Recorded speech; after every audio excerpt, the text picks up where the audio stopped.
भागवत जी कहते हैं कि भगवान ने, प्रकृति ने हमको जो बहुत सारी चमत्कारिक चीजें उपलब्ध कराई हैं, भगवान ने या प्रकृति ने, उनमें से एक चमत्कारी चीज वो बोलते हैं गाय है। गाय। भागवत जी कहते हैं कि भगवान ने और प्रकृति ने जितनी चमत्कारी चीजें हमें उपलब्ध कराई हैं उसमें से एक है गाय। और गोमूत्र के बारे में वो बहुत बखान करते हैं। बखान शब्द आप समझते हैं? खूब प्रशंसा करना, खूब प्रशंसा करना। वो कहते हैं कि ये गाय का मूत्र अद्भुत है। अद्भुत, अद्भुत है मतलब वो ये कहते हैं कि वात पूरी तरह से खत्म करने की शक्ति इसमें है, कफ पूरी तरह से खत्म करने की शक्ति इसमें है, और पित्त के रोगों को भी खत्म करने की शक्ति है कुछ आयुर्वेदिक औषधियों के साथ। वात और कफ को तो ये अकेला ही खत्म कर देता है, पित्त को खत्म करने के लिए इसमें कुछ औषधियां मिलानी पड़ती हैं।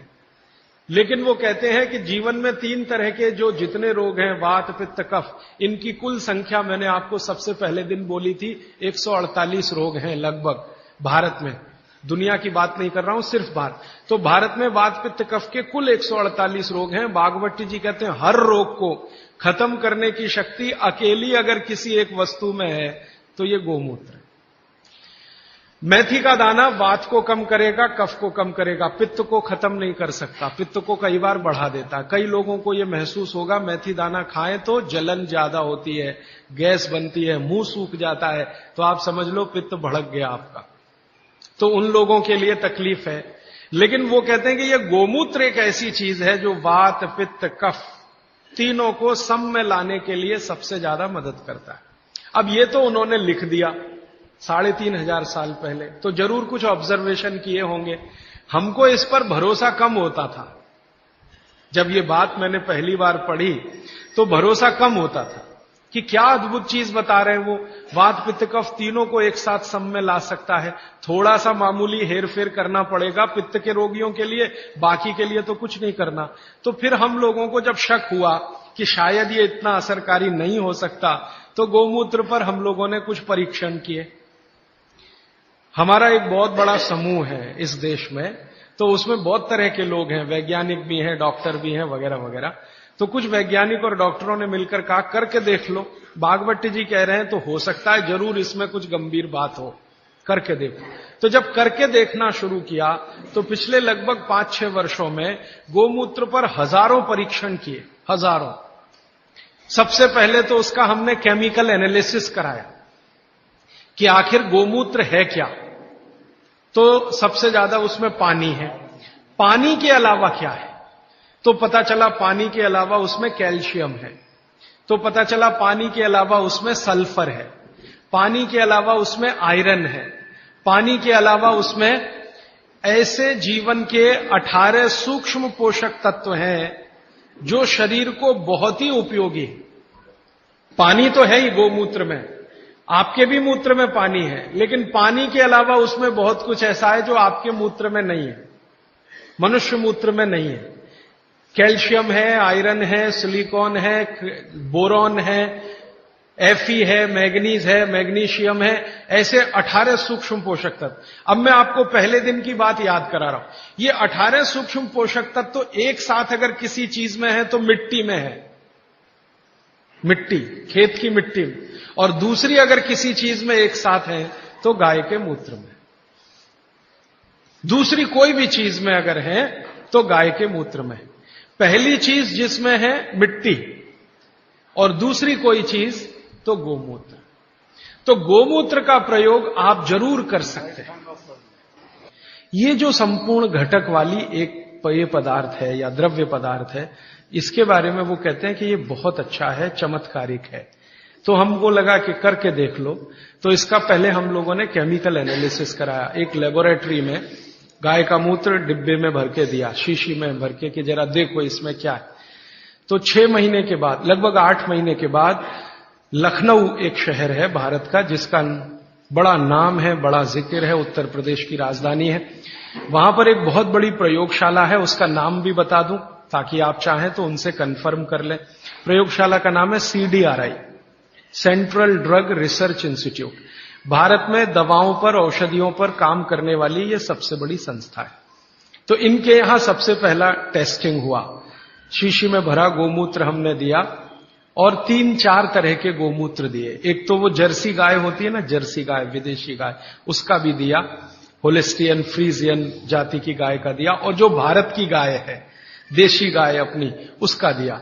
तो वैज्ञानिकों ने 6 से 8 महीना लगाया। फिर रिपोर्ट आई। रिपोर्ट के बाद पता चला कि शरीर की बीमारियों को खत्म करने के लिए जितने घटक चाहिए वो सब गोमूत्र में हैं, सबके सब, सबके सब है। अब जैसे मैं आपको नाम लेके कहूं, आपको त्वचा का कोई भी रोग हो गया, कोई भी रोग हो गया त्वचा का, तो इसका माने आपके शरीर में एक घटक कम हुआ। घटकों की कमी से ही रोग होते हैं। वो घटक का नाम है सल्फर। एक केमिकल कम होता है जिसका नाम है सल्फर। जिनको भी स्किन डिसीज होंगी उनके शरीर में सल्फर कम हो जाएगा। ये है बात। अब गाय के मूत्र में भरपूर मात्रा में है सल्फर, भरपूर। तो हम लोगों ने क्या किया कि ये त्वचा रोग वालों को इकट्ठा करके, सल्फर चाहिए तो सल्फर हम चाहें तो होम्योपैथी में दे सकते थे उनको, सल्फर चाहे तो आयुर्वेद में भी दिया जा सकता था। हमने ना होम्योपैथी में दिया ना आयुर्वेद में दिया। उनको कहा भाई गोमूत्र में सल्फर है और आपको सल्फर की जरूरत है तो आप पी के देख लो। तो उनमें से कुछ ने पिया, कुछ ने नहीं पिया, कुछ को लगा कि कैसे पिए, इसमें वगैरह वगैरह बहुत सारी तकलीफें हैं। वो एक आदमी तो मुझे कहता था, राजीव भाई इतनी बास आती है, कैसे पी सकता हूं। और वो रोज 1 बोतल दारू पी लेता था, गोमूत्र पीने में उसको बास आती थी। तो मैं उसको समझाता था, भैया दारू की जो बास है उससे अच्छी तो ये है, लेकिन वो माना नहीं। खैर, जिन लोगों ने पी लिया, हमने देखा कि 1.25 महीने से ही उनके त्वचा का रंग बदलना और उनका जो रोग है वो बदलना शुरू हुआ। 3रे महीने तक आते आते संपूर्ण रोग ठीक। और क्या क्या रोग ठीक हुए? सोराइसिस ठीक हुआ, जो कभी ठीक नहीं होता, आप जानते हैं। एलोपैथी वाले तो कहते हैं सोराइसिस ठीक ही नहीं होता। सोराइसिस के बारे में वो कहते हैं कि आदमी मरे तो ठीक होता है, ये भाषा है डॉक्टरों की। तो वो सोराइसिस ठीक हुआ। एक्जिमा तो इतने आसानी से ठीक हुआ कि बहुत ही आसान। खुजली, खाज, दाद, सब तरह के त्वचा रोग ठीक हुए। तो बात समझ में आई कि बागवती जी सही कहते हैं। फिर हमने इसका एक्सपेरिमेंट घुटने दुखने वालों पे किया। घुटने दुखते हैं, कमर दुखती है, कंधा दुखता है, और देखा कि रिजल्ट बिल्कुल सही है। 15 से 20 दिन में ही असर है। फिर हमने इसका प्रयोग कफ वालों पे किया। खांसी है, सर्दी है, जुकाम है, 20-20 साल की खांसी है, 25-25 साल की खांसी है। अब आप जानते हैं 20-25 साल की खांसी तो दमाही हो जाती है या तो टीबी में बदल जाती है। तो उसमें देखा तो इतना तीव्र असर है इसका कि अगर आप ट्यूबरकुलोसिस के किसी भी पेशेंट को सरकार का इलाज कराएं, आप खुद कर लें ये एक्सपेरिमेंट, मैं तो 20 बार कर चुका। सरकार का इलाज आप जानते हैं, गोलियां, डॉट्स की गोलियां टीबी के मरीजों को देते हैं और कहते हैं हम फ्री में बांट रहे हैं। तो एक आदमी को आप बोलो कि डॉट्स खाए और इलाज कराए, और दूसरा ऐसा ही आदमी पैरेलल ले लो जिसको टीबी है, अस्थमा है, दमा है, उसको कहो नहीं तुम सिर्फ गोमूत्र पियो और कुछ मत करो। फ्रेश गोमूत्र माने फ्रेश, जो ताजा। तो आप देखेंगे कि वो डॉट्स की गोली खाने वाले को 4 महीने से 6 महीने लगेंगे और ये गोमूत्र पीने वाले को 1.25 महीने से 2 महीना ही लगेगा और ठीक होगा। और ये एक बार ठीक हुआ गोमूत्र पी के, इसको दोबारा टीबी नहीं आएगी, क्योंकि गोमूत्र बीमारी ही ठीक नहीं करता, प्रतिरोधक शक्ति इतनी बढ़ा देता है कि वो बीमारी भविष्य में दोबारा ना आए। तो समझ में आया कि बागभट्ट जी तो कुछ गलत नहीं बोल गए, सही। फिर हमने और एक एक्सपेरिमेंट किए कि जिनको डॉट्स दी जा रही है, ऐसे कुछ मरीज एम्स में हमने चिन्हित किए। ज्यादा एक्सपेरिमेंट हमने एम्स के डॉक्टरों की मदद से किए।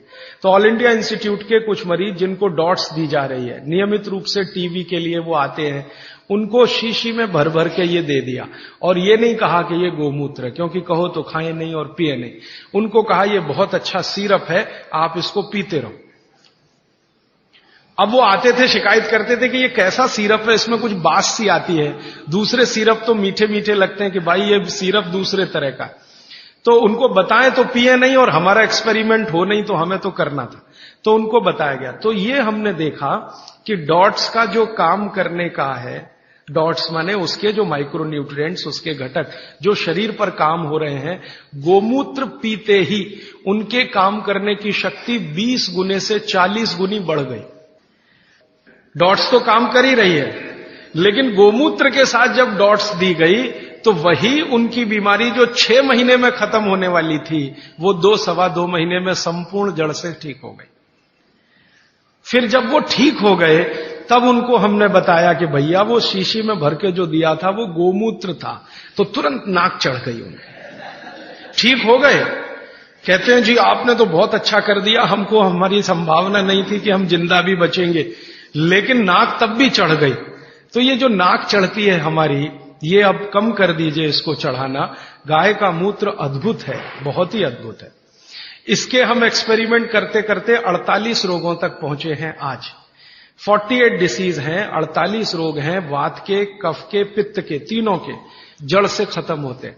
अभी जो लेटेस्ट हम काम कर रहे हैं आज की तारीख में, जब मैं आपसे कह रहा हूं, इस समय ज्यादा काम हो रहा है कैंसर पे, कि गोमूत्र का कैंसर पे असर देखो क्या होता है। तो गले का कैंसर, आहार नली का कैंसर और पेट का, इन 3 कैंसरों पर सबसे अच्छे परिणाम है गोमूत्र के, तीनों कैंसर पे। बाकी जो रक्त का कैंसर है उसमें परिणाम अभी उतने अच्छे नहीं हैं।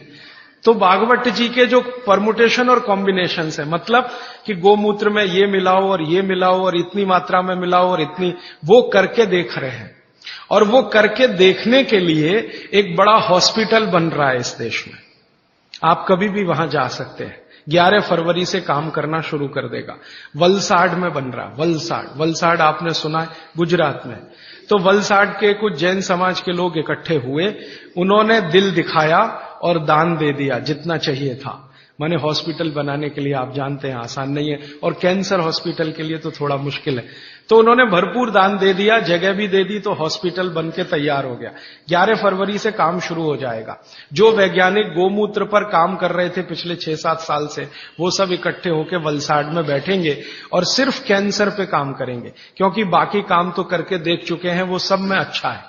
हर बीमारी में काम आ रहा है, कैंसर में करेंगे, और हर तरह के कैंसर में करेंगे। गर्भाशय के कैंसर में करेंगे, रक्त कैंसर में करेंगे, ब्रेन ट्यूमर जो कैंसर में कन्वर्ट होता है उसमें करेंगे।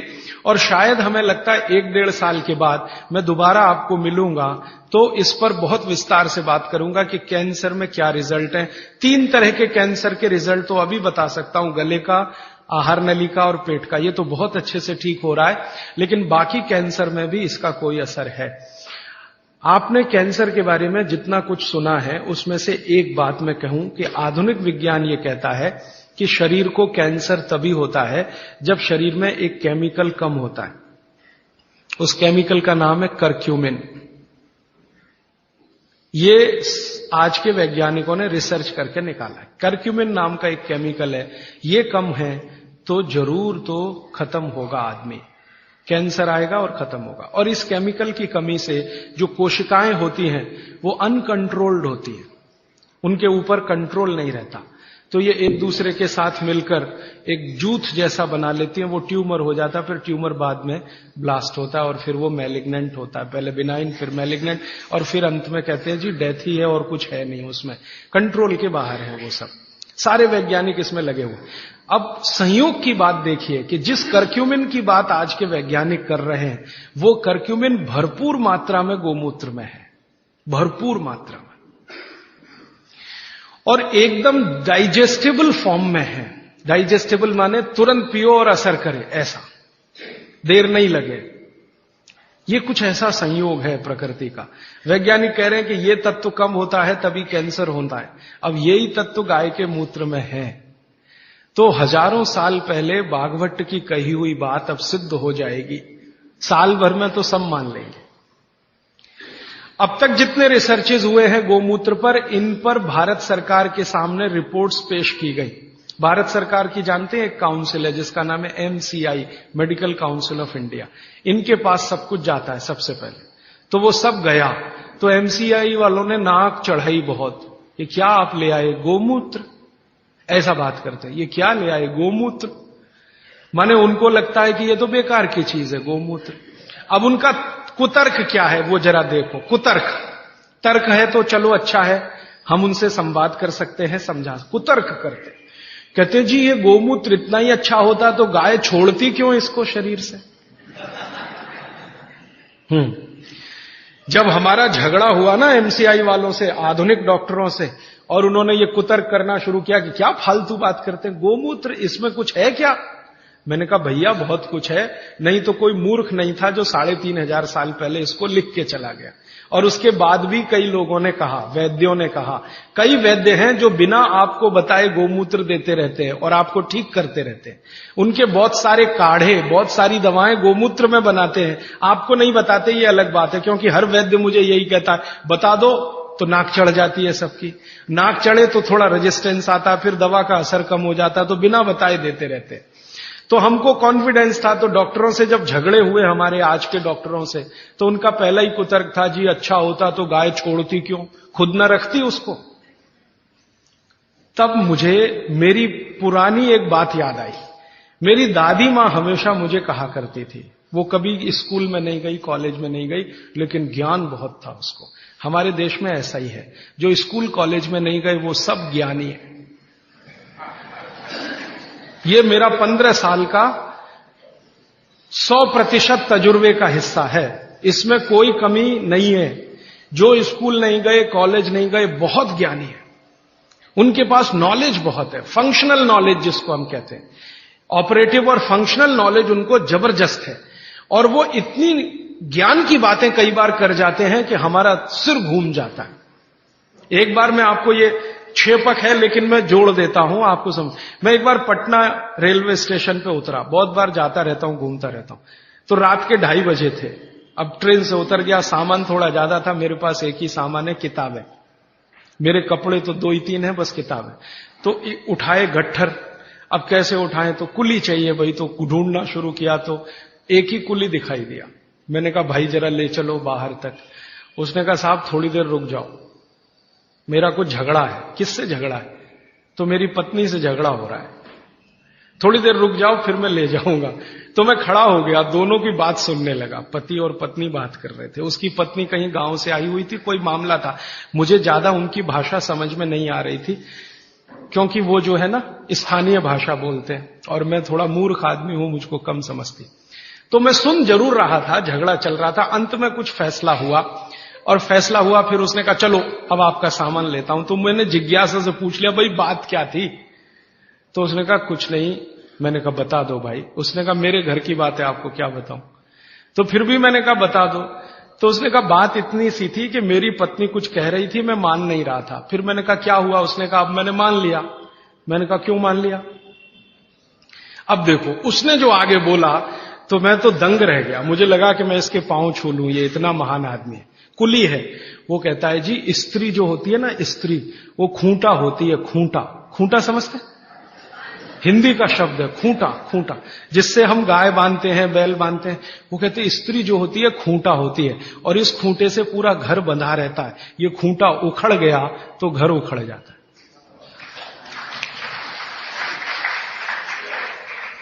अब मैंने कहा कि भाई इसने कहीं यूनिवर्सिटी में गया नहीं, कोई डिग्री इसके पास है नहीं, इतने ज्ञान की बात इसने कैसे कही। तो मैं पूछा तुम कहां रहते हो? तो उसने बताया वहां रहता हूं, कंकड़ बाग कोई जगह बताई थी, वहां रहता हूं, झोपड़ी में रहता हूं।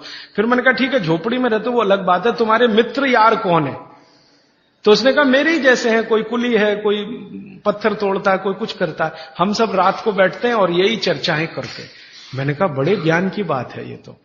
कोई फिलोसोफर इस बात को पाने में 10 साल लगाएगा, डबल पीएचडी करना पड़ जाएगा उसको, ट्रिपल पीएचडी, और उसको साधारण। तो मेरा यह मानना है कि ये बिना पढ़े लिखे लोग बहुत ज्ञानी हैं। ये अनजाने में कई बार ऐसी बातें करते हैं या ज्ञान के काम करते हैं जो जानकर करें तो सबका गौरव और सम्मान इतना ही हो जितना हमारा आपका है। तो बागवट जी ने कह दिया। उसके बाद बहुत सारे वैद्यों ने अनजाने में ये किया कि बागवट जी कह गए इसलिए गोमूत्र में घिस के दो, हरडे है ना, गोमूत्र में घिस के दो तो ज्यादा लाभ करती है, पानी में घिस के दो तो कम लाभ करती है, ऐसे ऐसे। तो मैंने उन वैज्ञानिकों से झगड़ा ले लिया इसी आधार पर कि ये बोला है, हजारों साल किया है, ये अलग बात है कि रिपोर्ट्स नहीं रखी उन्होंने, तो ठीक है हम निकाल के देंगे आपको। तो उनका एक ही कुतर्क था कि जी मूत्र इतना अच्छा होता तो गाय क्यों छोड़ती इसको, आपका मूत्र अगर इतना अच्छा होता तो आप क्यों छोड़ते इसको। फिर बाद में मुझे दादी की बात याद आई कि दादी ये कहती थी कि ये गाय नहीं है, माता है, माता है, माता। वो कभी भी हम कहते थे गाय, तो वो कहती थी गाय मत बोलो, गो माता, या तो माता बोलो नहीं तो गो माता। गाय नहीं बोलने दिया कभी भी उसने, क्योंकि गाय बोलना वो कहती थी अपमान है उसका, तो गौ माता है।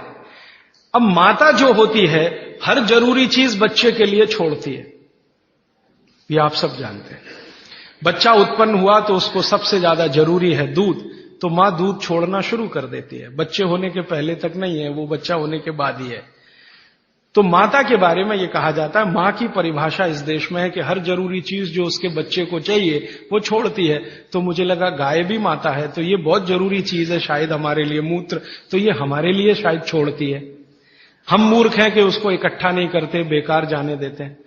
तो वैज्ञानिकों को मैंने कहा भाई हमारे यहां तो ये कहा जाता है कि ये गाय नहीं है, माता है।